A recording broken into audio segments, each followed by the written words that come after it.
Scientists at Google say that they have achieved quantum supremacy, a long-awaited milestone in quantum computing. The announcement, published in Nature on the 23rd of October, follows a leak of an early version of the paper 5 weeks ago, which Google did not comment on at the time. Google's scientists have been toiling to create a computer processor that can solve a problem that's too hard for the world's best supercomputers. Their Sycamore quantum computer was able to complete a problem in 200 seconds that a supercomputer would need 10,000 years to solve, according to their estimates.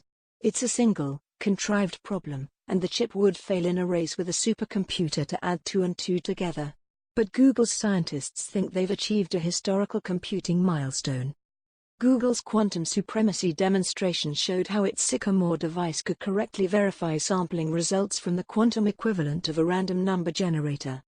IBM responded to Google's news to say that actually, Summit could solve the quantum computer's problem in 2.5 days, not 10,000 years as Google had suggested. Google's quantum computing chip, dubbed Sycamore, achieved its results using exactly 53 qubits. A 54th one on the chip failed. Sycamore's aim was to randomly produce strings of ones and zeros, 1 digit for each qubit, producing 253-bit strings. Because of the way the qubits interact with one another, some strings are more likely to emerge than others. Sycamore ran the number generator 1,000,000 times, then sampled the results to come up with the probability that any given string would appear.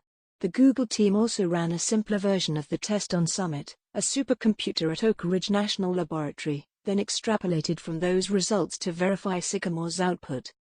Despite IBM's attempts to downplay Google's achievement, many in the research community welcomed the news, with scientists quoted by the New York Times likening Google's breakthrough to the Wright brothers' first plane flight in 1903.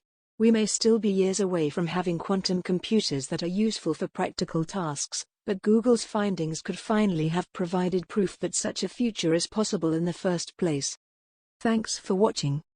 Comments below, don't forget to like the video, share with your friends, and subscribe.